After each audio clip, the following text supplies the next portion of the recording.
I tend to collect things en masse. If I see a pile of something, I'll take the whole pile home, and then I create a story out of it. I'm definitely obsessed. I'm a compulsive collector of things.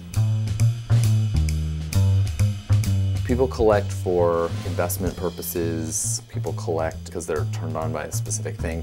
I started collecting books for reference material. I've always been a big reader, but I like books as objects. I think they also look really cool altogether. As I got a little older, I found some really amazing old maps, and so I kind of started on this map collection, of which this is one of my favorites. And that sort of led me on this weird needlepoint textile craft journey. I guess the idea that I could have all of these little things in a row to make a display with is sort of my driving force, and it really satisfies me creatively.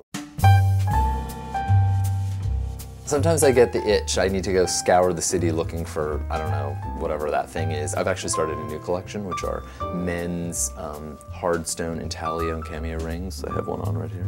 I'm afraid to sell the things that I collect. I would rather put something into storage and then be able to pull it out again so that I can reinvent the story.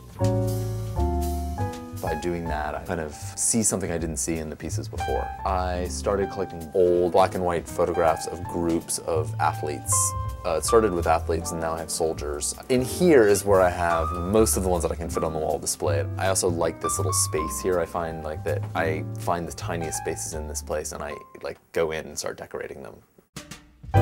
Another sort of side story to the collecting is the gutter snipe dumpster diving part of it. I'm a huge fan of dumpsters. It's a terrible thing to admit publicly, but if there's one on the street, like if you see those giant 18-wheeler dumpsters out in front of a building, I am instantly in it. I don't care what I'm wearing. Most of the chairs, actually, that I have here in the studio out of the garbage. This is out of the garbage, this incredible, weird chandelier that looks kind of like a sea creature. My first real significant piece of taxidermy that I acquired was my teacup chihuahua Pepito, which I got in Paris from this lunatic. I think this is a weasel, but I love the little arm scene in the background. I think the most unusual, though, really has to be Wile E. Coyote here. I really find comfort in all this junk. I mean, I'm such an avid materialist, actually, that I had to become a jeweler so I could just make more of it. It wasn't enough to be buying it and acquiring it and pulling it out of dumpsters. I had to actually add to this flotsam by creating tons of stuff myself.